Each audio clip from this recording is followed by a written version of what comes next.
Milk into cheese. Seems like a magic reaction, but it's all about fermentation, in which lactic acid bacteria are the main protagonists in the story. So lactic acid bacteria, mesophilic ones, mean that they grow best at 25 to 30 degrees. Now, in these pictures we can see that lactate, the main sugar of the milk, is present in the medium.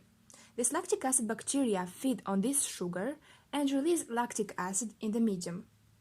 So what we see in milk is an increase of the acidity because of that lactic acid release that builds up more and more in the medium. So this helps the coagulation process that we'll see later, but this is like a more general reaction.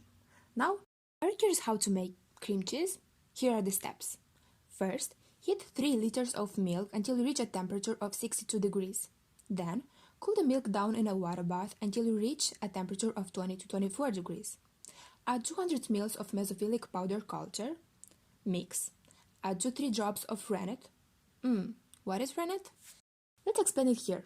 In fact, the main protein in milk, along with water, other vitamins and proteins, is the protein casein, which has a missile-like structure. Here we can see rennet that cuts, in fact, the hydrophilic part, which has K-casein proteins that is on the outer side of the sphere, the micelle. And now the hydrophobic core, along with the calcium phosphate, is exposed to the water, but they can't.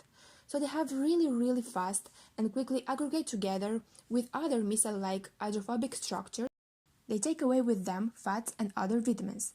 This is called the curdling reaction, in which the curds and the whey are separated. We can continue. So let's add 2-3 drops of rennet and mix well. Now we can see how the acidity changes with time. So we can see that after some hours, there's a more like a gel structure that is forming in the milk. This is due because the acidity increases and a rennet is better at a higher acidity. So there's more coagulation and the whey and the curds separates more.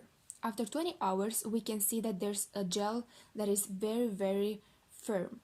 Now we can strain it with a cheesecloth and let it drain for 12 hours.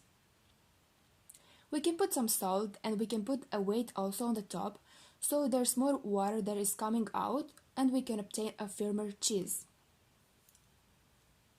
Now we can see a graph. We are starting in fact with a pH of 6.5. With time this pH decreases until we reach a pH of 4.5 at the end, which is the same as in literature. This also means that the acidity decreases and we'll have obtained a stronger and more acidic taste.